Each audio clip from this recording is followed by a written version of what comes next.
Vous êtes sur EDTV, la chaîne de la diaspora congolaise. Au sommaire de ce soir, une grande marche pacifique a été annoncée le 10 avril 2017 par le secrétaire général de l'UDPS, Jean-Marc Kabound à Kabound. Mesdames et messieurs, bonsoir.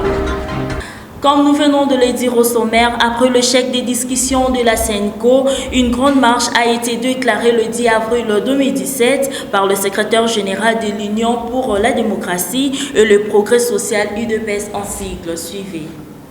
C'est au cours d'une conférence de presse tenue ce mardi 28 mars 2017 dans la commune de Lumété à la résidence du défunt président de l'IDPS que le secrétaire général Jean-Marc Kabound à Kabound a annoncé aux Congolais et aux combattants en particulier d'entamer des actions pacifiques afin de barrer la route à Joseph Kabila. J'appelle les millions de combattantes et combattants de l'UDPS du rassemblement des forces politiques et sociales acquises au changement à travers le pays et le peuple congolais dans son ensemble de se prendre en charge dès ces jours par des actions de résistance pacifique contre la dictature qui vise à s'enraciner dans notre beau pays. Il a également déclaré qu'une grande marche pacifique sera organisée ce lundi 10 avril 2017 sur toute l'étendue de la République. Par la même occasion, j'appelle le peuple congolais à rester vigilant et à se mobiliser pour une grande marche pacifique sur toute l'étendue de la République et dans la diaspora le 10 avril 2017. Le secrétaire Jean-Marc Kabound à Kabound a également appelé les services de sécurité à ne pas respecter les ordres du gouvernement, mais à protéger les manifestants. Signalons qu'une conférence de presse du rassemblement est prévue dans les prochains jours. À présent, suivez les propos de cadres de l'UDPS qui se sont livrés au micro de EDTV juste au sortir de cette conférence de presse. Si son message vraiment passe à la base, qui sort maintenant là, qui passe à l'extérieur, allez dire à la population. Ils sont là en train de l'attendre. Qui parle leur dire comme s'il y a une contradiction entre vous, la base et le secrétaire général. Il y a une contradiction parce que nous ne sommes pas d'accord. On ne va plus donner à Kabila le temps de se préparer. Absolument. Nous sommes prêts pour en découdre avec Kabila. Il ne peut pas être le seul bénéficiaire de l'accord de Saint-Sylvestre. Prépa. Suite aux crises de la légitimité des institutions qui frappent la République démocratique du Congo et le chèque de la médiation de la SENCO, Maître Miko Mayengele, secrétaire général de MLP, a répondu aux questions de nos reporters. Vous avez constaté l'échec aujourd'hui, mais cet échec, nous l'avions, nous MLP, avec l'honorable Franck Diongo, nous l'avions prédit il y a de cela 5 mois passés. Pour nous, c'est un non-événement. Pour nous, c'est quelque chose de prévisible, puisqu'il faudra connaître et les joueurs, et le jeu, et le terrain. Et le président national Franck Diongo, connaissant parfaitement bien M. Kabila, dont le mandat avait pris fin depuis le 19 décembre de l'année dernière, avait prédit, puisque la Constitution avait prévu la fin du mandat à cette date-là, le 19, il n'y avait aucune possibilité de négocier avec lui. Il lui fallu que le peuple se prenne en charge et que, puisqu'il y avait déjà un carton jaune administré, le deuxième carton jaune, et on devait simplement lui administrer les cartons rouges. C'était le message fort de l'honorable Franck Diongo et c'est ce qui l'a amené là où il est aujourd'hui. C'est ainsi que si on avait suivi l'honorable Franck Diongo, on ne serait pas arrivé à cet échec qui a été prédit par lui. C'est ainsi que la classe politique congolaise est rattrapée par sa tétutesse. La tétutesse politique ne paye pas d'écho. C'est ainsi que si vous comprenez très bien les dialogues de l'honorable de M. Kabila, comme l'avait prédit le président national Franck Diongo, c'était une sorte d'usure de temps. C'était un complot, une distraction. Et le président Franck Diongo avait très bien dit, le prophète politique de la nation avait dit, ne le suivez pas sur cette voie-là. Une fois dépassé les 19, c'est fini, il va faire Kazakh et nous opposer son armée et sa police. Puisque la Constitution a prévu son départ, il doit partir le 19 décembre. Donc pour nous, l'échec de la SENCO, c'est un non-événement, puisque Franck Diongo avait prédit cela. Si tout le monde l'avait suivi, on ne serait pas là et le président Kabila serait déjà parti depuis l'année dernière. Charles-Antoine Bambara, directeur de l'information publique de la MONUSCO, a expliqué l'apport de la MONUSCO par rapport à l'accord de Saint-Sylvestre au cours du point de presse hebdomadaire de la mission onusienne. Le point de presse hebdomadaire de la mission des Nations Unies pour la stabilisation du Congo de ce mercredi 28 mars, tenu en son siège général, a été marqué par plusieurs points, dont la sécurité de la ville de Kinshasa.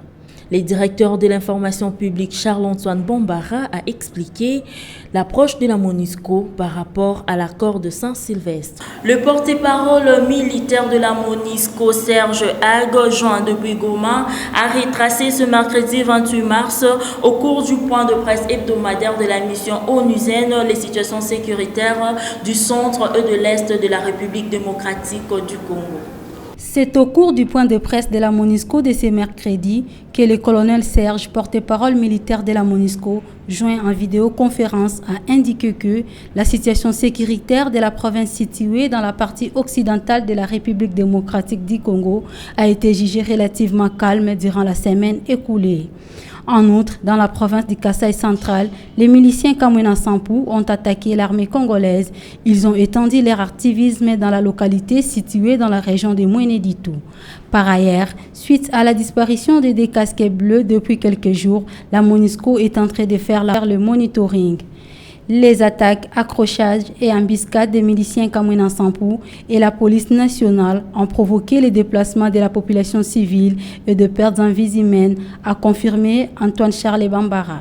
La drépanocytose est une maladie qui se traduit par une prévalence d'environ 35% des hétérozygotes, 2% des naissances annuelles et une mortalité de 50% avant 5 ans de grossesse. À cette occasion, une conférence de presse s'est tenue le mercredi 29 mars 2017 dans l'enceinte de la bibliothèque du Centre Wallonie-Bruxelles. En collaboration avec le ministère de la Santé publique, une conférence nationale sur la drépanocytose en hommage au révérend Père Henri de la Quétule a été organisée le mercredi 29 mars à la bibliothèque du Centre Wallonie-Bruxelles. Thème choisi, état des lieux de la lutte contre la drépanocytose en RDC. Plusieurs professionnels de la santé, le Père jésuite, ont répondu présents à cette manifestation. En rapport avec les combats de la famille jésuite dans la vie des missionnaires, une biographie partielle a été donnée par l'un de ses frères jésuites. Il s'est rendu compte que la drépanocytose, on peut jusqu'à un certain point la contrôler. Comme on vient de le dire, la question de ne pas produire des enfants SS est le premier souci pour l'efficacité. Mais ceux qui sont malades, il y a aussi moyen de connaître, de repérer les signes, qu'est-ce que je dirais, moi, qu'ils arrivent à une limite, et d'intervenir efficacement si on connaît la façon de se comporter qui est adéquate et les symptômes qui permettent de voir clair. Moi, je suis convaincu que les progrès... En outre, cette lutte de sensibilisation a pour but d'accompagner les jeunes à bien choisir son partenaire pour une meilleure vie future. Sylvain Youma, directeur du cabinet du ministre de la Santé publique, a fait le point. Le but, c'est en fait échanger.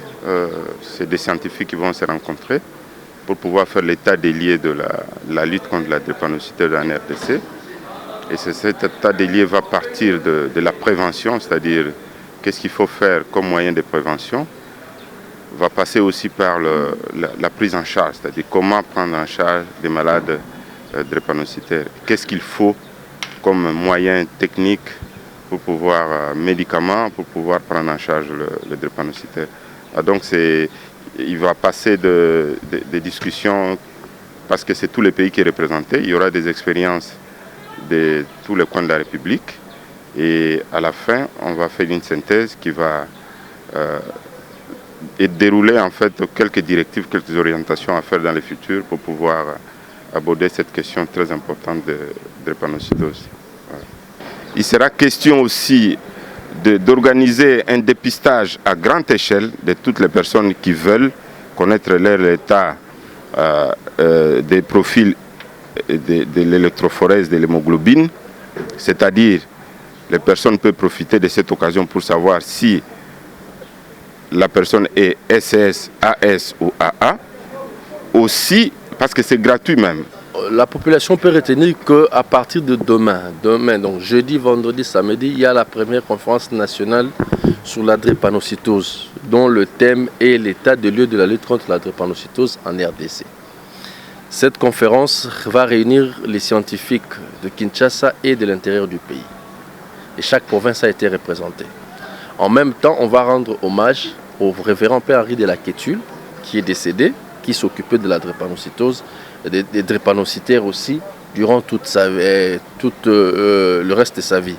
Donc, nous serons là-bas et en marge de ces réunions scientifiques, il y aura le dépistage gratuit. Signalons que la drépanocytose touche plus de 120 millions de personnes dans le monde, dont 2 tiers sont situés en Afrique subsaharienne.